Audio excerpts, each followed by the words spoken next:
Ah, salut Paprika, comment ça va bien? Salut Bibi Furet, et toi ça va? Bah Ça ouais. va. Écoute, on s'ennuie un peu là, j'ai un petit jeu pour toi. Ouais, dis-moi. Donc je te donne les règles, on va faire ça régulièrement. Là, on va se faire un petit top merguez pour les voitures allemandes. Les pires Allemandes. Les pires allemandes, on s'en fait 3 chacun. On commence vraiment à faire les pires. On est Ouais, on putaclic maintenant commence comme les ça. pires, on fera les meilleurs, bien sûr, quand on en trouvera. Et on fera les japonaises, les françaises, on fera tout. Ouais, Parce roumaine, qu'on n'est pas des tout ce que haters. tu veux. Ouais, On c'est n'est ça. pas des haters. Écoute, on part là-dessus, on a le timer qui tourne, on est bien, on se fait un petit format court les gars, et en attendant de passer aux choses sérieuses, on a eu des petits imprévus, mais on continuera. Merci pour les retours, merci pour les suivis.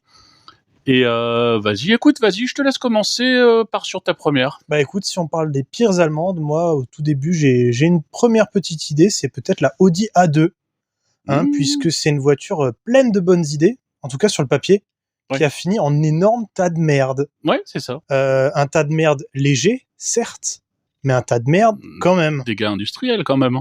Gros dégâts industriels, énorme flop, aucune accessibilité pour travailler dessus, puisqu'ils ont décidé que les gens ne travailleront pas dessus, ce sera que le garage Audi. Donc c'est bien de faire une voiture économique, légère, pratique, etc., pour qu'au final, faille faire de l'entretien chez Audi obligatoirement. Donc c'est vraiment l'idée du siècle. Bah oui. La carrosserie qui a fini par être irréparable, puisqu'elle est en aluminium, dès que tu prends un choc, sachant que c'est pas une Audi de cadre, là c'est une Audi de gueux embourgeoisée.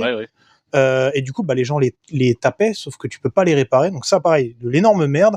Une boîte CVT. Je crois qu'elle est sortie je suis pas sûr si elle est sortie en manuel, mais en tout cas, il me semble qu'elle est sortie en CVT. Personne me fera gober que la CVT, c'est une bonne idée. Elle roule plus, donc il y a plus rien à faire. Voilà, mais c'est de la merde dans tous les cas. Un variateur de scooter sur une voiture, CVT, pareil, énorme point de merde. Électronique de merde. En gros, c'est juste un énorme modus embourgeoisé, trop cher, pas fiable, nul à chier, et je pense que tout le monde sera d'accord là-dessus. Ouais. La Audi A2, c'est non. C'est vrai. Ok. Écoute, je passe à la mienne. Moi, j'étudie moins la technique que toi. Je suis moins calé là-dedans. C'est plus pour le retour du gars qui l'a acheté neuf. Toi, t'arrives derrière, tu l'achètes d'occasion, tu crois que tu pues la classe. Je vois le délire. Mais c'est pas ça. Pour moi, déjà, dans le top, c'est Mercedes SLK. Première. Ah ouais? Ouais. Première, parce que quand nous, on a vu ça, c'était les purs, les vrais, les hommes, ils avaient la SL500. La SLK avec les deux petits phares? La SLK devant avec les deux boîtes aux lettres en guise de phare. Ah, moi j'aime bien. Design carré, l'arrière, le toit rétractable, bonne idée, sur une petite voiture mainstream. Mais quand tu l'achètes neuf, ça va. Mais quand tu l'achètes et qu'elle a déjà 4 ans, 5000 bornes, elle est plus à la mode. Les feux derrière. Elle est plus à la mode. Les feux en triangle rouge. Juste pour te rappeler que le seul truc que tu vas sortir le plus souvent du coffre, c'est le triangle rouge aussi. Oh. C'était un rappel. On va pas tomber d'accord sur le SLK. Ouais, c'est pas la classe pour moi. Voilà. Bah écoute, vas-y. Non, mais après c'est clair qu'il est plus à la mode. Ah non, t'as l'air d'un gros guignolo maintenant si t'as ça. T'as l'air d'un guignolo, mais à rouler, faut dire que c'est chouette. Après, c'est très allemand parce que je sais pas si t'as remarqué. Les Allemands adorent les cabriolets, mais ils ont pas de soleil. Donc en fait, ils ont des cabriolets fermés. Je suis désolé, mais moi, quand un mec après il roule en crossfire et il me dit ouais, mais en dessous il y a une SLK. Pour moi, tout est. Ouais, non, là, c'est dur. Non, voilà, ok, je te donne le point là-dessus. Allez, à toi, vas-y, lâche-moi ta deuxième bombe. J'ai une deuxième bombe qui est aussi un petit peu dans la continuité de la A2 en vrai. C'est les classes A et B, les toutes premières. Elles sont sorties dans un contexte pour moi particulier. T'aimes pas les enfants? Bah déjà, premièrement, j'aime pas les enfants, malgré le fait que j'ai fait quelques vidéos sur YouTube et que généralement, enfin, t'as essayé d'en faire, mais j'ai essayé d'en faire et du coup, généralement, j'aurais été censé les aimer, mais bon, du coup. Elle est sortie quand la SNCF battait des records avec son TGV, et du coup, les Allemands étaient déjà derrière en train de se branler dans un buisson en regardant le TGV. Là, ils ont pris le design. Espionnage industriel oblige. Ces incapables nous pondent un TGV. Sauf que la classe A de l'époque, elle se retournait au test de l'élan. C'est vrai. Ce qui n'arrive généralement pas avec un TGV. Il y en a eu deux, je crois, peut-être des voitures qui ont fait ça. C'était la surprise. Et il me semble qu'ils ont jamais vraiment corrigé. Smart, je crois, la Smart. La Smart, il y avait des... Ouais. Et en fait, il y avait quelques Allemandes qui l'ont fait. Et ils l'ont corrigé à l'ESP, mais je suis pas sûr qu'ils aient vraiment corrigé le châssis. Ils ont triché sur l'ESP, ces petits bâtards. Enfin, c'est un énorme suppôt de Satan. Et en plus, on va pas se mentir. Déjà, ça sent le vieux parce que c'est une Mercedes. C'est-à-dire que tu la commandes, ça sent déjà le vieux. Et tu pouvais pécho devant aucune chicha puisque la caisse est dégueulasse. Elle rouillait à des points stratégiques. Donc ça, c'est génial. Et puis, au final, elle était même pas fiable. Il y a le bois du tableau de bord qui rouillait pas. Il y a le bois du tableau de bord qui rouillait pas. Seulement si tu l'avais. Il gondolait juste. Seulement si elle était pas en mode Tupperware. Et du coup, au final, turbo, injecteur électronique, il y a tout qui pétait. C'est le German Dream ultime, l'équivalent du French Dream, mais pour les petits Allemands. Et voilà, ouais, c'est une énorme merde. On est dans le thème, c'est les caisses que t'achètes et ta seule excuse, c'est ouais, mais c'est une allemande. Ouais, c'est avec ça. Le regard vide. Mais c'est ça. Parce et il y que a des mecs qui pull up encore avec ça. Ouais, tu t'es fait. T'en vois rouler des fois. Vas-y, c'est devenu rare parce que c'est de la merde. Ouais. Et elles sont toutes pétées. Ouais, bien mais t'en vois rouler belle analyse. Écoute, je pars sur ma deuxième. Ça va être un mix combo, mais on va parler de la plus intéressante pour moi, Porsche Cayenne première génération. Ouais. Alors déjà, Touareg dans la foulée, hein. Touareg dans même voiture, hein, c'est même base, même erreur de design pour moi, parce que moi c'est ça qui me parle. Tu pars d'une Porsche qui est quand même les caisses les plus intouchables normalement. Tu colles une brique dessus, tu photoshop un design, tu finis avec un Cayenne. Alors à savoir que déjà celle-là, hein, double effet qui se coule. Tu l'achetais neuf, t'avais l'air d'un con. Ouais. Parce que les puristes chient à la gueule. Tu l'avais en diesel, on n'en parle pas. C'était un énorme sujet. Ouais. Tu l'achètes derrière avec 10 ans passés, ils ont restylé. Toi, t'achètes encore la brique d'avant parce que t'as pas les moyens d'acheter la neuve. Tu te retrouves avec les pannes et les emmerdes de l'ancienne. Incompréhensible. Même à l'heure actuelle, tu me passes un Youngtimer à un feu rouge, je gerbe. C'est pas normal.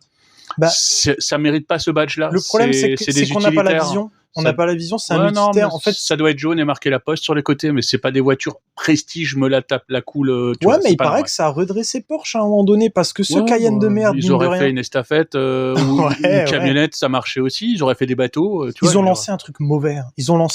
Parce qu'après il y a eu le Urus. C'était les pires années du design. On parle de tous les SUV d'une manière générale. Ils ont lancé les SUV sportifs et je pense que c'est quelque chose de pas bien. Il faut arrêter. Non, mais ça, oui. Ils ont lancé toute une branche. Faire un épisode long là-dessus. On en fera un, mais ils ont lancé quelque chose de mauvais avec ce Cayenne. Donc je te donne le point aussi. Ok, merci, parce que en allemande, non, tu crouses pas avec ça. T'as l'air d'un débile. Et en plus, à l'heure actuelle, t'as l'air d'un débile. Les poches vides, parce que maintenant c'est le prix d'une Clio et tu sais très bien pourquoi tu l'achètes. C'est parce que tu crois que t'as une Porsche. C'est soit une voiture de carleur qui déclare rien à leur soit une voiture d'énorme vieux. On n'a plus le temps. On va passer à la pub. Passer à la pub. Allez, à toi, vas-y. Allez, lâche-moi ton petit troisième. Mon dernier point, je vais un petit peu sortir plus ou moins du truc, c'est-à-dire qu'en fait là j'ai envie de tirer large. On est sur le dernier point. Allez. J'ai envie de tirer large. Je te l'accorde, on a du 3, hein, vas-y, balance. Moi, il y a un truc qui me dérange et c'est pas un modèle, c'est une idée. C'est les Allemandes sous-motorisées. Ouais, là on est dans le... Là on est dans une catégorie. On est dans 80% du marché. Hein. On est dans 80% du marché, je voulais finir en beauté. C'est l'hypocrisie germanique à son prime. C'est-à-dire qu'on te vend un badge luxueux, et c'est vraiment le seul argument, pour faire frémir les cassos adeptes des crédits sur 25 ans. Parce qu'il faut le dire, au bout d'un moment, il faut le dire, voilà. Et au final, t'as une classe A moteur Renault. Alors, le moteur Renault, très bien, pris à part. Qui est moins pire que celui de Mercedes. Qui est peut-être moins pire que celui de Mercedes, mais on te dira, alors, oui, c'est simplement une super option pour avoir du premium économique et fiable, puisque tout le monde ne rêve pas de chevaux. Ce que je peux accorder, c'est vrai, c'est un super argument. C'est compréhensible, sauf que là, c'est juste un Tupperware de merde, finition plastique, avec l'écran. Parfois, à une époque, ça s'est fait. L'écran cristaux liquide à la place du CarPlay. Quand t'avais pas l'option, des fois, il te mettait genre un vieux truc de merde. Ouais, mais c'est pas grave. Les sièges en plastique recyclé, parce que au feu rouge, t'as une allemande. Mais au feu rouge, t'as une allemande, c'est la honte. Les mecs en 118D, 116i, A180 qui mettent des packs supérieurs, qui arriveront toujours à défendre. 20 000 € plus cher. Hein. Bah oui, et ils arriveront à défendre cette voiture bec et ongle. D'ailleurs, ils sont insupportables sur les réseaux. Ces mecs-là sont déterminés par rapport à leur perte d'argent, alors qu'au même prix, t'es déjà dans le moyen haut de gamme ailleurs. Oui, t'as une belle 308, t'as plein de choses intéressantes. Et pour moi, il faut commencer avec humilité vis-à-vis de son budget et viser un blason dans ses moyens. Et c'est juste nul à chier. On est d'accord. T'as une belle série 4.9, tu te fais doubler par une 306, ça ne devrait pas arriver. Ok. Bah écoute, validé. Écoute, tu t'amuses. Alors moi aussi je m'amuse parce qu'on va faire des paniers garnis du coup. Hein, ça va finir le thème comme ça et puis on sera dans le timing. Pour moi le panier garni c'est l'ensemble des BMW après 2004. Oh le mec ça y est. Non, alors là c'est fini. Moi je te parle pas de moteur, je te parle pas de finition M, je te parle pas de performance, je te parle pas de confort de machin, mais je te parle de design vraiment. La gueule des voitures après 2004, je peux te faire un tir groupé. Hein, on part de la série 1, la première, on parle du X1 du premier, du X3. On parle du X6, on parle de la série 7, et tout ce qui est arrivé jusqu'à maintenant, c'est des voitures où le designer, il avait le TDAH, il a commencé, il a pas fini, la voiture, elle s'est barrée en cours de route dans les essais, elle a envie de chialer la voiture, tu le vois à son regard, tu le vois à l'arrière, il n'y a rien qui est cohérent. Les voyants moteurs. Ouais, il y a les voyants, mais c'est des coréennes déguisées, c'est n'importe quoi. Et maintenant, on arrive sur des voitures où tu comprends même plus le principe, c'est juste le badge qui arrive à te faire reconnaître la caisse. C'est pas normal. Et les caisses de maintenant, c'est les caisses random que tu trouves dans GTA V. C'est pas faux. Et ouais, donc. Mais t'es en train de nous faire perdre tous nos abonnés. C'est terminé. Ouais, il y a une énorme commu, t'es en train de tirer sur tout le monde. Sauf les mecs en E30. On tapera sur les autres, il y en a assez à faire pour le reste. C'est vrai. Donc voilà, bah écoute, on est pile dans le timing, c'est parfait, mec. J'espère que le son était bon. J'espère que tout le monde est blessé dans son fâché. Ouais, si on vous a fâché. On a fâché tout le monde. On s'en bat les couilles en même temps. Mais parce qu'on va se taper dessus sur d'autres caisses. On n'a pas d'allemande, les gars. On a du goût. Mais. Ouais. On en a déjà eu, mais on a réfléchi, donc on fera les Françaises, on va faire dans la foulée. On va faire tout le monde. Allez, c'était un petit apéro, les gars, et puis à bientôt pour la suite. Hein. Ciao, les gars. Ciao. Salut Papri. Salut Bibi.